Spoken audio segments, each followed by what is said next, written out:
খা খা খা মুজির বাপরে খা, চার জাতির বাপরে খা।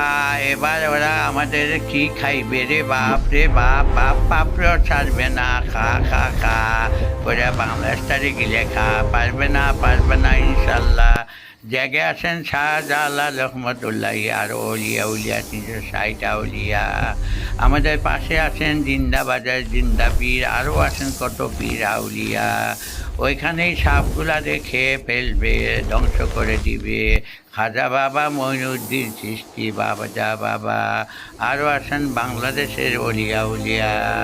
আমরা চলবো তাদের দোয়া নিয়া।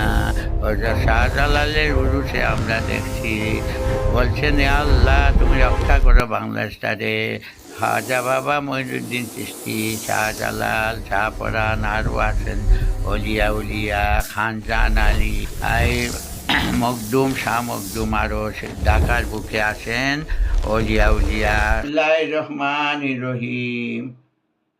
ইয়া আল্লাহ, আল্লাহ আমাদের এই এমন অবস্থায় ফেলাইছে পশ্চিমবঙ্গের বিজেপি বাংলাদেশ নাম দিয়েছে মমতাদি, বাংলাদেশ জ্বালাও পার্টি, বাংলাদেশ জ্বালাও পার্টি। খা খা খা কইরা বক্ষিলা দেখা, আমরা এবার তাদের খাইমু। আগে স্বামী উসমান কইত যে খেলা হইব, এই 3টা মক্কেল এই চাপড়ে দিয়ে কি খেলবে বাংলাদেশের বিরুদ্ধে, বাংলাদেশ তারে আসেল বাইবার, বাংলাদেশ তারে অজগর সাপের বিরুদ্ধে কইরা কি পেটে নিয়ে আনিছিল 15 বছর। এবার আমরা বাইর হয়ে আইছি ইনশাল্লাহ, ইনশাল্লাহ। অজগরের সাপ কুমিরের পেট থেকে বাংলাদেশ বাইর হয়েছে।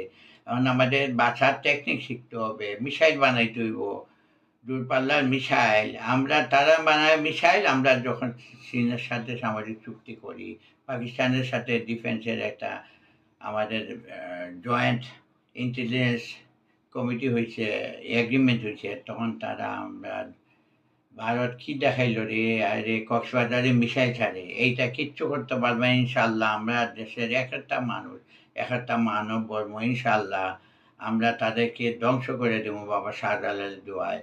আজ আমি আপনারা কইলাম আমরা চিকেন নেক বন্ধ করে দেবো, সাপ আসাবন তারা বলে সীমান্তে সাপ সারবো, কুমির সারবো, তারপরে আমরা দেশের কোনো প্রতিবাদ।